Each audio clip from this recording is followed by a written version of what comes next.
आप सभी को आचार्य सुरभि राज की ओर से नमस्कार। आशा करती हूँ आप सभी अच्छे होंगे। आज मैं आपको जो मेरी सीरीज़ चल रही है, कैसे हम रिश्तों को संवार कर अपने ग्रहों को ठीक कर सकते हैं, के भाग 5 में शनि, राहु, केतु के बारे में बताऊंगी। जैसा कि शनि ग्रह से सभी लोग डरते हैं। शनि कलयुग में महाकाल के स्वरूप हैं और तुरंत अच्छा और बुरा फल देते हैं। तो इसी तरीके से अगर हम शनि से जुड़े हुए रिश्ते नातों को ठीक करते हैं तो हम अपने शनि ग्रह के प्रभाव को शुभ बना सकते हैं। इसके लिए शनि के कारक रिश्ते नाते हैं चाचा और ताया। चाचा और ताया से जुड़े रिश्तों में जब भी कोई खराबी आने लगती है, उनसे हमारा लड़ाई झगड़ा या मतभेद होने लगते हैं, उनकी तरफ से हमें कोई दुखदाई समय का सामना करना पड़ता है, उनकी तरफ से हमें कुछ गलत सुनना पड़ता है, अपशब्द सुनने पड़ते हैं, या जब जब चाचा या ताया के घर से जुड़े रिश्ते या चाचा ताया हमारे सामने आते हैं तो हमें अच्छा नहीं लगता, हम वो जगह छोड़ देते हैं या हमें जाने अनजाने बेवजह क्रोध आने लगता है। तो आप समझ जाइए कि चाचा और ताया का रिश्ता अगर सही नहीं चल रहा तो हमारा शनि बहुत बुरी अवस्था में है और बुरा फल मिल रहा है, और वो असर हमारी पूरी ज़िंदगी में, शिक्षा के क्षेत्र में, संतान के क्षेत्र में, पत्नी के सुख के क्षेत्र में, व्यापार के क्षेत्र में, समाज में पद प्रतिष्ठा के क्षेत्र में, राज्य सरकार से कोई परेशानी कष्ट चलना शुरू हो जाता है। तो आपने तुरंत अपने ताया और चाचा के रिश्तों को ठीक करना है। और ये चाचा ताया का रिश्ता कई बार अपना खून का ना होके, अपना स्वयं का असली रिश्ता ना होके, कई बार हम समाज में वैसे भी बड़ी उम्र के बड़े बुजुर्गों को कई बार हम चाचा ताया बोलने लगते हैं, तो ये वहाँ भी असर करता है। ये बहुत आश्चर्यजनक बात है और आप इसको प्रैक्टिकली महसूस करके देखिए कि अगर शनि खराब है, आपके सगे चाचा ताया नहीं है, तो आपके बने बनाया चाचा ताऊ शब्द जिसको आप बोलेंगे वहाँ भी प्रॉब्लम होती है। तो तुरंत आप समझ जाए शनि खराब है, तो शनिवार के दिन के उपाय शुरू कर दीजिए, शनि का दान देना शुरू कर दीजिए। अगर क्रोध भी आता है, वो बुरा भी बोलते हैं, तब भी उनके पाँव छू के क्षमा मांगे और बोले कि नहीं ताया जी, चाचा जी, आप तो भगवान स्वरूप है, आप तो देवता हैं, आप मेरी बात को सीधा ही समझना, मेरी बात का गलत अर्थ मत समझना।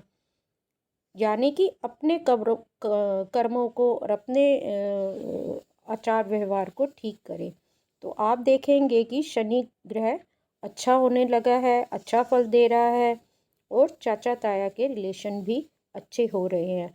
अब मैं आपको बताती हूँ राहु ग्रह के सुधार के, या राहु से जुड़े रिश्ते नातों को सुधार के हम कैसे शुभ फल पा सकते हैं और इससे जुड़ी रिश्तेदारियाँ। राहु से जुड़ी रिश्तेदारी होती है ससुराल के रिश्ते या फिर हमारे ननिहाल के रिश्ते। तो आपने क्या करना है कि इन रिश्ते नातों को संवारें। जैसे कि ससुराल में आपकी जो है नंद है, सास ससुर हैं, आपके जो हैं स्पेशली जैसे सास से कई बार रिलेशन ख़राब हो गए या ससुर से अपशब्द हो गए, लड़ाई झगड़ा हो गया, नंद से देवर से रिश्तेदारी ख़राब चल रही है, या हमारी देवरानी जेठानी इनसे चल रही है, तो इनसे रिश्ते ठीक करें, क्षमा मांगे। अपना कभी भी तुमने इनको क्रोध दिखाया है और कभी भी जो है इनका दिल दुखाया है, इन्हें छोटे मोटे कोई उपहार दीजिए, इनके साथ बैठ के अपना जो है बातचीत कीजिए और इनको एहसास कराइए कि आप मेरे लिए सम्मानीय हैं, आपका रिश्ता मेरे लिए बहुत महत्वपूर्ण है। तो आप देखेंगे कि ससुराल के इन रिश्तों को संवार के आपका राहु ग्रह ठीक हो रहा है और अकस्मात आपके साथ जो पिछले बिगड़े काम थे वो सुधरने लग गए हैं। पिछले कुछ लोगों से जो रिश्ते आपके ख़राब थे वो वापस आके स्वयं आपको सॉरी बोलते हैं और आपको कहते हैं कि चलो वो काम करते हैं, चलो जो उस समय अधूरा काम रह गया उसे पूरा करते हैं। या अकस्मात राज्य सरकार से या नौकरी के क्षेत्र में, व्यापार के क्षेत्र में, संतान के क्षेत्र में बहुत अच्छी सुखद खबरें मिलनी शुरू हो जाती हैं। इसी के अलावा ननिहाल के रिश्ते नातों को ठीक कीजिए।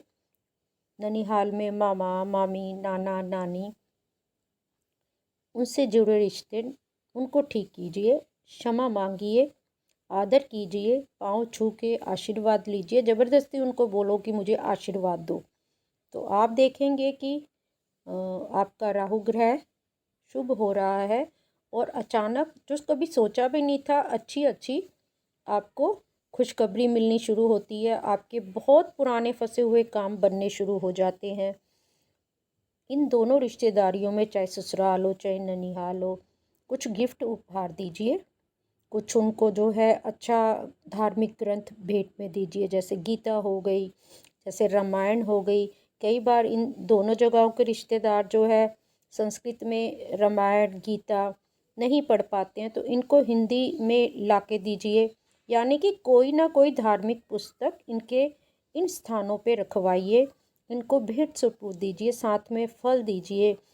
तो जैसे कि केला फल दे सकते हैं, जैसे कीवी फल दे सकते हैं, तो बहुत प्रसन्न होंगे, आपको मन से आशीर्वाद देंगे और आपके राहु ग्रह प्रसन्न होके, कई बार 9 ग्रहों में से 8 ग्रह कुछ नहीं करा पाते, जो अकस्मात राहु ग्रह कराता है। सिंह का देवी का पुत्र है और दैत्यों का दानव मंत्री है और शुक्र का घर है इसका। तो आप देख लीजिए कि कितना लाभ आपको होगा।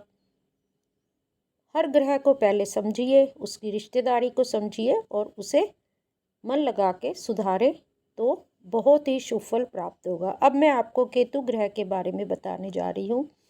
केतु ग्रह कारक होता है पुत्र के रिश्ते का, चाहे बना बनाया पुत्र हो, चाहे स्वयं आपसे उत्पन्न पुत्र हो, ये पुत्र का कारक होता है। तो जैसे ही पुत्र आपको कष्ट देने लगता है, पुत्र गलत संगत में हो जाता है, पुत्र की को रोग उत्पन्न हो जाता है, पुत्र की बुद्धि बड़ी गलत दिशा पे चलने लगती है, चाहे उसका व्यापारिक क्षेत्र हो, चाहे पढ़ाई का क्षेत्र हो, चाहे सामाजिक क्षेत्र हो, चाहे उसकी आयु से रिलेटेड कोई भी कष्ट हो, तो आप समझ जाइए कि मेरा केतु ग्रह बहुत ही बुरी स्थिति में है। तो आपने क्या करना है कि 2 रंगे कुत्ते की सेवा जैसे करनी शुरू कर दो। एक तो 2 रंगी मिठाइयाँ बच्चों में बांटो, खट्टी मीठी टॉफ़ियाँ बांटो, ठीक है। अपने पुत्र पे ध्यान दो, अपने पुत्र की काउंसलिंग करो, ज़्यादा से ज़्यादा उसके साथ समय बिताइए। उसको अगर रोग से ग्रसित है तो अच्छे डॉक्टर को दिखाइए और भगवान से प्रार्थना कीजिए, गणपति की उपासना, 2 रंगे कुत्ते की उपासना, 2 रंगी चीज़ों का, वस्तुओं का, फलों का दान दीजिए। और इसके अलावा अगर उसको कोई बुद्धि भ्रम में है, वो गलत संगत में आ गया है, तब भी गणपति भगवान से प्रार्थना कीजिए कि मेरी पुत्र की बुद्धि को सुधारे। अगर उसके व्यापार में परेशानी है, उसके वैवाहिक जीवन में परेशानी है, तब भी आपने अपने पुत्र के रिश्ते को ठीक करना है, तो उसके लिए गणपति भगवान के आगे हाथ जोड़ के, मस्तक झुका के प्रार्थना कीजिए। तो आप देखेंगे पुत्र का रिश्ता अच्छा बनता भी जा रहा है। अब पुत्र के कष्ट से आप दुखी नहीं हैं, पुत्र की तरफ से आपको सुखद खबरों का मिलना शुरू हो रहा है और पुत्र के भी मन में आपके लिए सम्मान बढ़ता है। आज के लिए इतना ही। ये सीरीज़ अब यहाँ समाप्त होती है। अब मैं अगली किसी विषय को लेकर आपके सामने आऊँगी। नमस्कार।